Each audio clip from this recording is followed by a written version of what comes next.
It's been nearly 2 years since Dallas firefighter Stanley Wilson was killed battling a 6-alarm condo fire. It was a huge fire. His death sparked accusations that he and others were ordered back inside an unsafe burning building by a deputy chief. Wilson became trapped inside and died.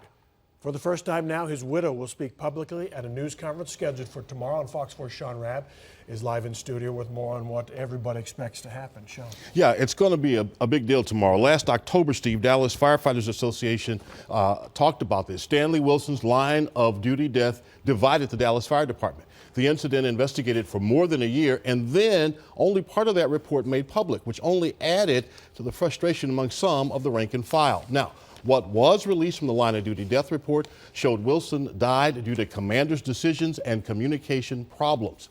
3 firefighters told investigators Stanley Wilson and others were ordered back inside the burning building by Deputy Chief Bobby Ross to look for people who may have been trapped. Ross disputed that allegation. He was eventually moved to a position that took him away from serving as an incident commander and has since retired. No one was disciplined. Last September, Dallas Fire Chief Louis Bright III told me why there was no discipline handed down. And there are multiple pieces involved, if you will, multiple people with decision-making responsibilities, and we felt that responsibility was shared. All right, so whenever we hear an attorney calling a news conference, we usually expect they're going to announce a lawsuit. Is that what he told you today? He wouldn't tell me the nature of the news conference. He said that would defeat the purpose of having it. What he did say, though, is that we're going to hear from the widow, Jenny. We are approaching the 2-year anniversary. And that's a deadline. You got to file within 2 years. Within those 2 years. Right. Previously, they talked about wanting the culture in that department changed after that 6-alarm fire at the Hearthwood North condominium. So you would expect a lawsuit to be filed, but it could be something else.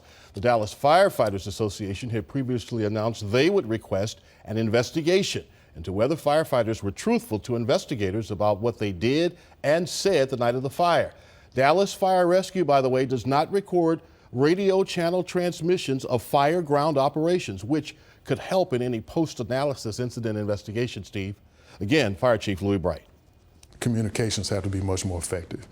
When you're on a fire ground with close to 200 people on scene, orders, directions, statements, conversations have to be crystal clear. And there were conflicting statements given in terms of what orders were given.